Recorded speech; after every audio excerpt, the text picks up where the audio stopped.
The first hearings connected to the corruption scandal engulfing the European Parliament take place at the law courts of Brussels on Wednesday. Prosecutors searched the offices of French President Emmanuel Macron's party and a consultancy firm as part of investigations into certain companies' roles in French politics. The European Parliament awards the people of Ukraine the Sakharov Prize for Freedom of Thought, its top human rights honour.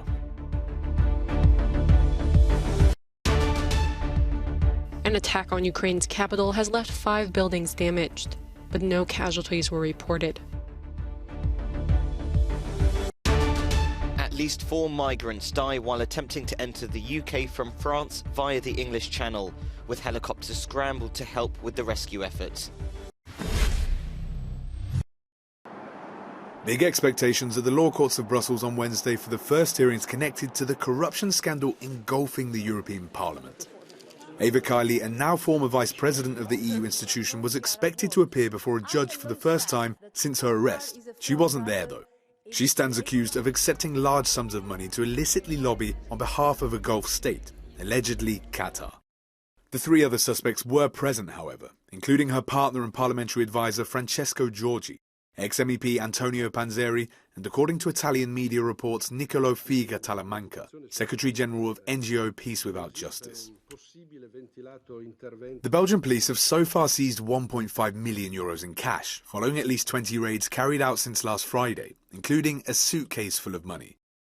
The searches have been conducted in several private houses, as well as in the premises of the European Parliament in Brussels. On Tuesday, the French police sealed off more offices at the European Parliament in Strasbourg. The Belgian police have arrested a total of 6 people since Friday. 2 of them, including Kylie's father, have since been released. The other 4 have been in jail since Friday.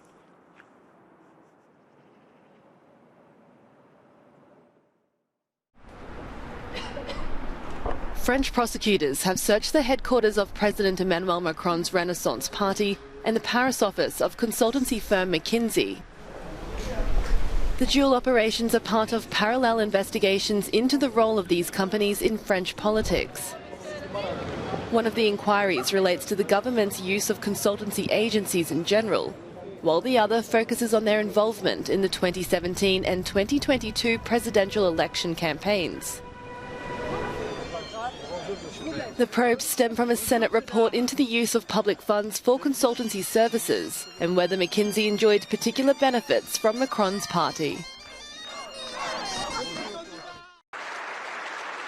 The European Parliament is awarding the people of Ukraine the Sakharov Prize for Freedom of Thought. By giving them the institution's top human rights award, MEPs reiterate their solidarity with the people of Ukraine, recognizing their bravery in their fight for independence. Ukrainian elected leaders and civil society were present in Strasbourg on Wednesday to receive the prize. We have witnessed the inspiring resistance of ordinary citizens making the ultimate sacrifice to delay a column of tanks. Senior citizens standing up to face down Russian troops with nothing but pride as their weapons. Brave women forced to give birth in underground metro stations. To these people, the message from Europe has been clear. We stand with Ukraine. We will not look away. During the ceremony, Ukrainian President Zelensky took the floor remotely, asking for a minute of silence in memory of all the Ukrainian people that have lost their lives in Russia's war.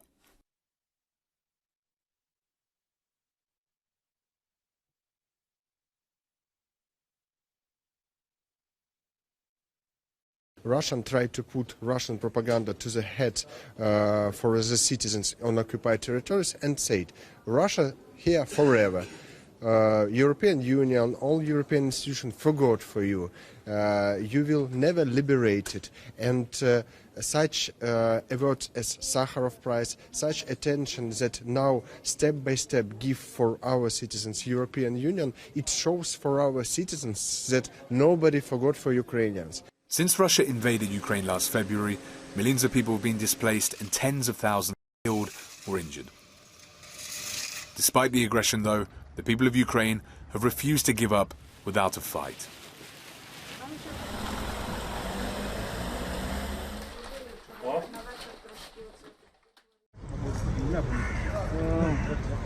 In Kiev, 5 buildings were damaged in drone strikes just as the city's workday was about to begin.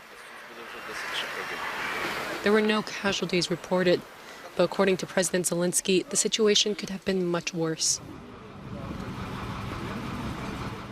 The terrorists started this morning with 13 drones. According to initial information, all 13 were shot down by our Ukrainian air defense systems. Well done, I'm proud. And as winter rages on and temperatures drop, dozens of countries have pledged €1 billion to Ukraine during a donors' conference in Paris, so it can keep its people fed, warmed, empowered. Winter is coming. How can people survive? Lord, what do they want from us? They do not let Ukrainians live as a nation. Fighting in Ukraine has forced around 6.5 million people to flee their homes.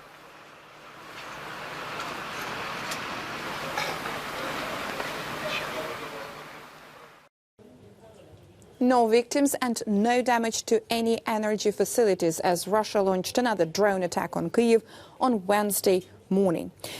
2 city administrative buildings in central Kyiv have been damaged by debris from a drone as Ukrainian air defense shot down 13 drones over the capital in morning attacks. Attacks from Russian missiles and drones over the past 2 months have destroyed key infrastructure across Ukraine, and Kyiv has repeatedly asked its Western allies to send the advanced long-range air defense. U.S. officials stated that the Pentagon is finalizing plans to send Patriot missile systems to Ukraine. Patriot is a long-range, all-altitude, all-weather air defense systems to counter tactical ballistic missiles, cruise missiles and advanced aircraft. It would be the most effective long-range defensive weapon system sent to the country, and officials say it will help secure airspace for NATO nations in Eastern Europe. Former Russian President Dmitry Medvedev has warned NATO against providing Ukraine with Patriot missile defenses, and it is likely Moscow will view this move as an escalation.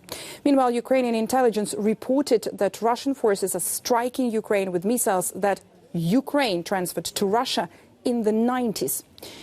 In a comment to the New York Times, Ukrainian main intelligence directorate representative said that Russian forces are using ballistic missiles and Tu-160 and Tu-95 strategic bombers that Ukraine transferred to Russia as part of the Budapest Memorandum, whereby Ukraine transferred its nuclear arsenal to Russia for decommissioning.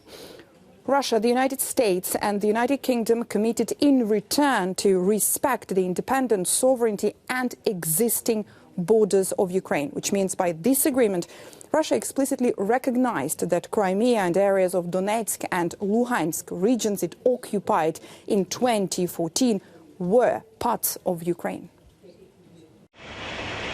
At least 4 migrants have died while attempting to cross the English Channel from France. Local reports say that 43 people were rescued from a stricken ship, with many pulled directly from the water. The situation was made more pressing due to freezing temperatures recently recorded in the area.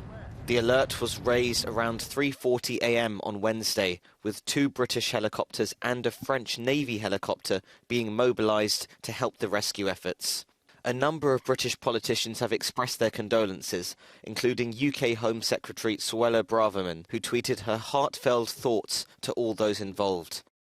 It's a tragic event surrounded by a very live political issue. This year, a record 44,000 people arrived in the UK after making the crossing on small boats from France. It's prompted tough words from the British government, which has vowed to make the practice less attractive, and a strong counter-response from those who accuse the government of lacking compassion. Is Britain facing a winter of discontent? Thousands of postal workers in the UK were on strike on Wednesday in the 3rd of 6 days of walkouts in the run-up to Christmas. They're asking for better pay and conditions, a position shared by other workers in Britain, with strikes across crucial public sectors planned on every day of the Christmas period. Rail workers are on the 2nd day of their industrial action, while nurses will walk out on Thursday. In response, the government says that it's preparing to use the army to fill crucial manpower gaps. It's also drawing up new anti-strike legislation for national health staff and others in critical infrastructure jobs.